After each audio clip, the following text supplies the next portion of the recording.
Good afternoon, YouTube and the internet. Just about to start edit a video on gapping the rings. But before I do that, I just want to give a quick shout out to a channel called Skid Happens. It's a mate of mine. He runs a thing called Skid Control where you can go to driver training, a bit of drifting. He's got a race car, he races that. He seems to be building some sort of Subaru now. He's a cool guy. The channel looks pretty good, and I definitely reckon he's worth you checking out. He's only got like 150, 160 subs, so if you could bump that number up, that'd be great. Yeah, I think he's decided to give this whole YouTube game a bit of a crack. He's got a few videos up already from his, for promotion of his skid control business, but he's actually having a bit more of a concerted effort at actually doing YouTube's for video rather than just, videos for YouTube rather than just chucking up the odd skid video here and there, and his race vids. So go check that out, and then make sure you come back here and watch mine. Also, just chuck him a comment, say that I sent you over there. That'll help buffer his popularity, and it'll also let me measure exactly how many people watch this.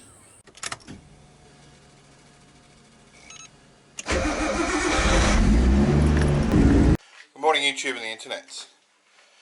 Before I start this video, I just want to tell you to gap rings correctly. If your block was torque plate honed and bored, you should be doing it with a torque plate. You should be using a proper ring file, and you should be using a proper ring square tool. I'm not doing any of those. I'll show you what I've done, and that's me, that's what I'm doing. This is not an instructional video. None of these videos are ever really instructional. Some of the Falcon ones are, but what I'm doing in this video, in all my videos on the RB, is I'm documenting and recording what I'm doing to build my engine.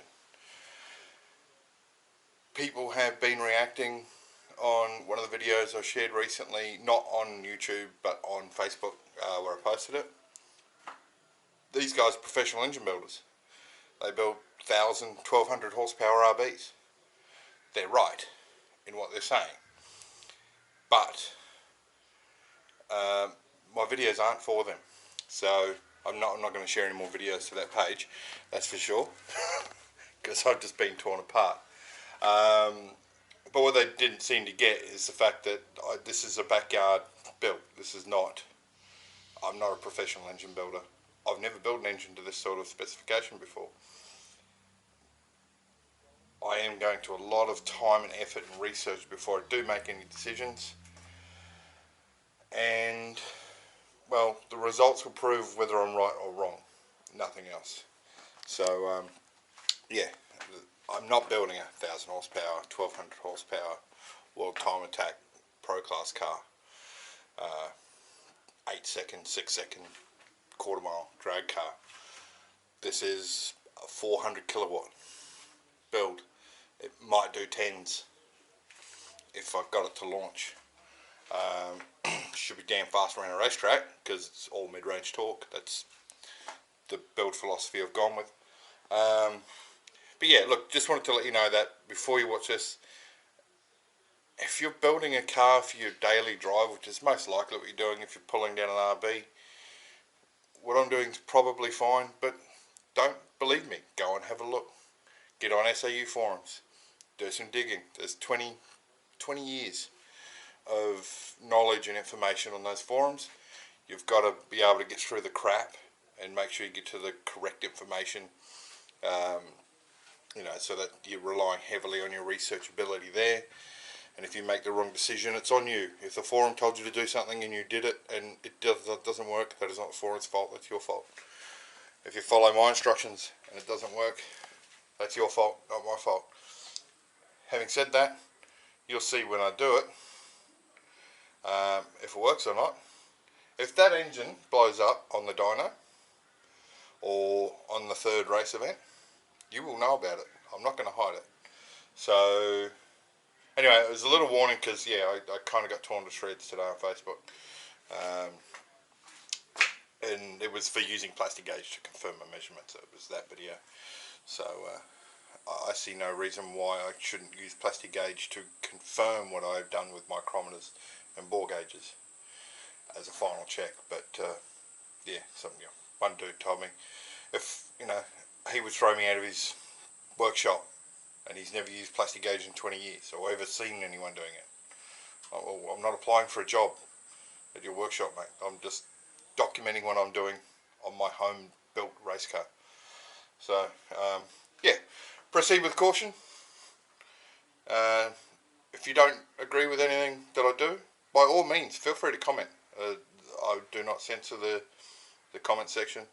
You tell me if I'm wrong. If you think I'm wrong, go right ahead. You need some evidence though. You need something to back it up. Your uncles, mates, aunts, cousins, nephews, ex-wives, friggin' 8-second drag car that's running a fucking high flow stock turbo on 12-pounder boost and stock injectors. That's not evidence, because that's not happening. You see a lot of that. But yeah, I'm going to stop ranting now and go into the rings. The job's done. I'm pretty happy with it. Last thing I've just got to do is double check the oil rings, and they only need a 15th hour gap. So what I'll do is I'll cut to the start of the video now, and then I'll come back to where I am right now at the end. Good morning, YouTube and the internet.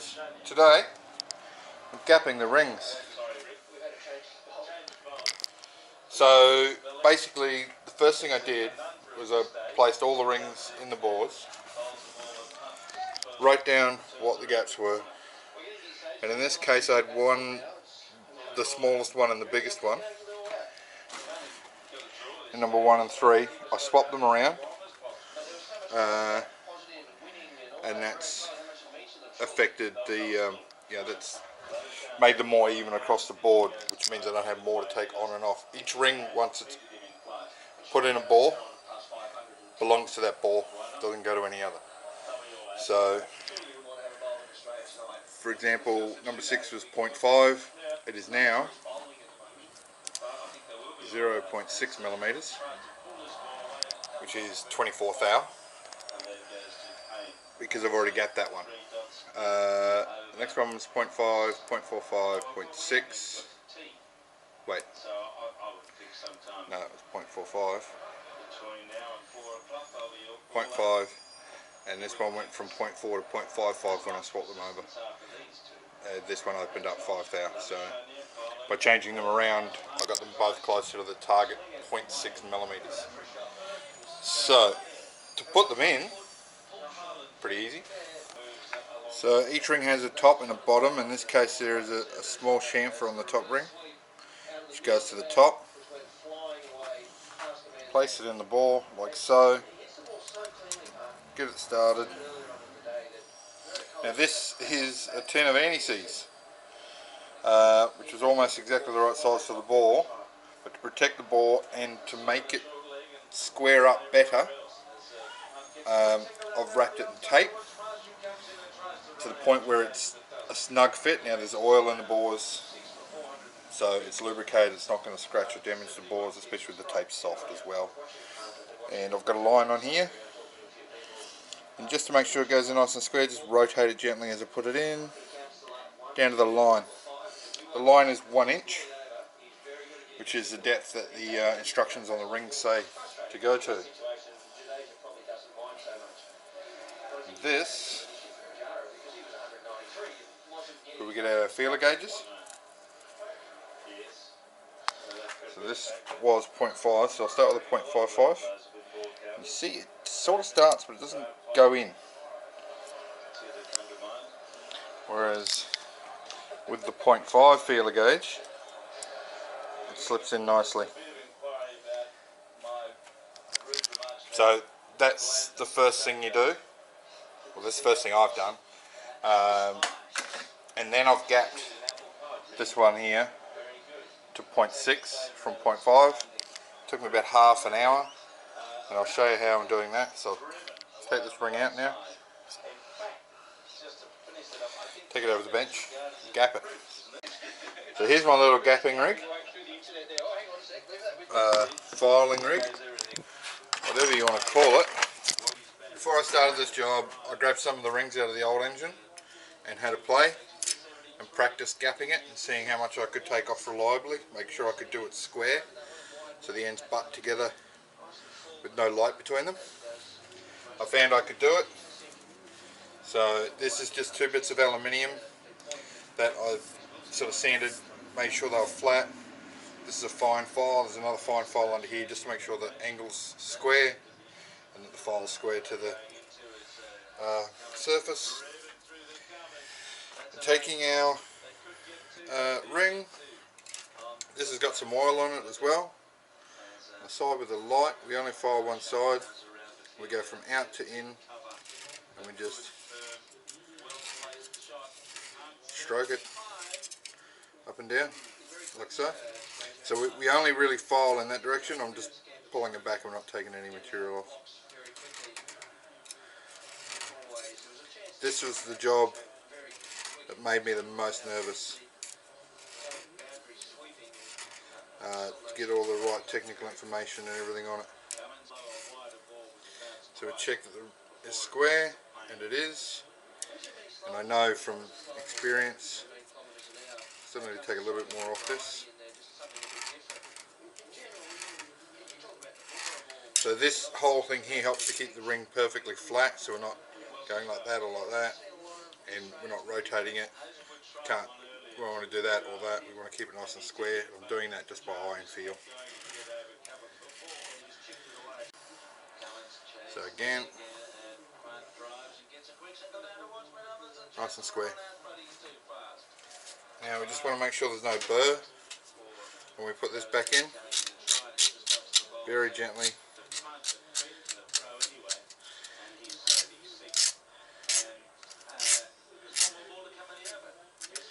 Including the inner edge, because the rings will spin around and we don't want them jamming inside the piston. That's enough. Time to put it back in and see what the measurement is. So you want to take it off a little bit at a time and creep up on the measurement, as opposed to taking it all off at once. So place the ring in. You can buy a proper ring square. If you have a flat top piston you can use it, but these have got a crown on them, so I can't use the pistons. And we just push that in, rotate. It's in. You can see there the gap is still square, which is one of my big concerns about doing it by hand like this. There are proper gapping tools. I don't have one. I don't have time to go and get one. So previously it was 0.5, so I'm going to put the 0.55 here, and it just about squeezes in. Yep, it just makes it. So the 0.6 will not. No. Whereas on this one, it just makes it in on this one. Now the way I selected the ring gap is on here. There's a bit of maths, and these are some conversions as well. But this comes with the rings, and here's a table, which is also online. So I am looking at medium boost, 15 to 30 pounds on E85, bore times 0.007. So basically it's an 86.5mm bore, which is 3.4055 inches. 0.007 inches times that gives you 0.023.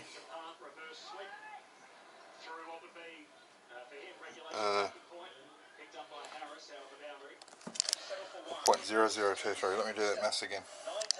Yes, the math is correct. It's 23.8 thou, effectively 0.0238. Rounded 24 thou. So that's how they prefer you to do it. I've then converted that to millimeters, which is 0.6096 or 0.61. I rounded that down to 0.6 as a target, and if I can get it, the 0.6 in there, it's going to be slightly bigger than a 0.6, but I want it as close to the 0.6 as I can get it. And just as a nudge up measurement, I've converted the 0.55, which is the gauge below it, which is 22 thou. So that's it. It's fairly simple. The total seal rings, the top ring and the second ring are the same. Some rings require a bigger gap on the second ring. I've even heard of rings being a bigger gap on the top ring. There's various reasons why they do that, but the manufacturer recommendation is the right way to go. So yeah, I'm going to grab that other ring now and come and take another what was it, 0.55, so 0.05 of a millimetre off it. I'll just pop this back in here again.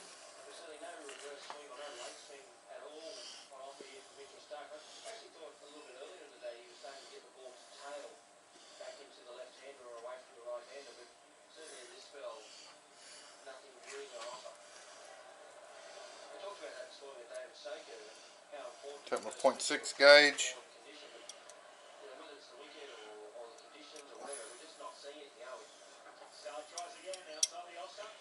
So very close to fitting in.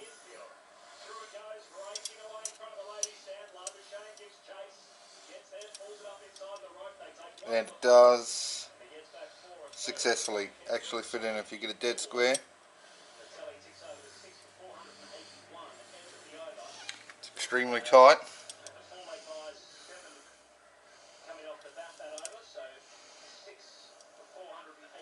But bearing in mind that that's 0.1 bigger than the 24 thou number, that's within what you're going to be able to do with feeler gauges regardless. The conversions, the maths. It's so 0.01 of a millimetre.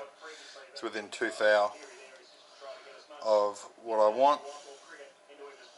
I will give that maybe one more hit on the file, and just a real light chamfer. I can see that maybe can just take off a little bit in one place. It's a little bit tight because I haven't quite squared it off perfectly. You can see it better when it's sort of in there. So I'm just going to nick that once real quick and then bring it back. I'm happy that that's perfectly square now, and just taking 3 strokes off it. 3 strokes up the file.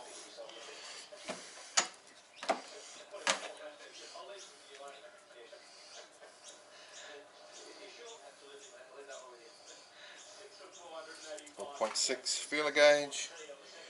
Yeah, it looks dead square in there. Oh my god!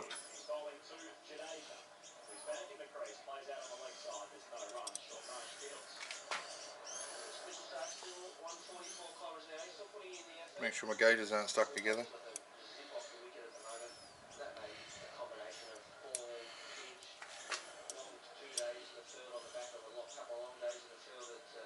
I mean, right there it's gone in, but it's not really a true measurement of 0.6.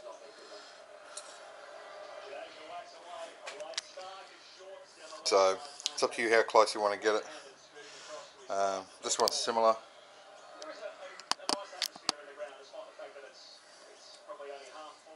See, 0.6.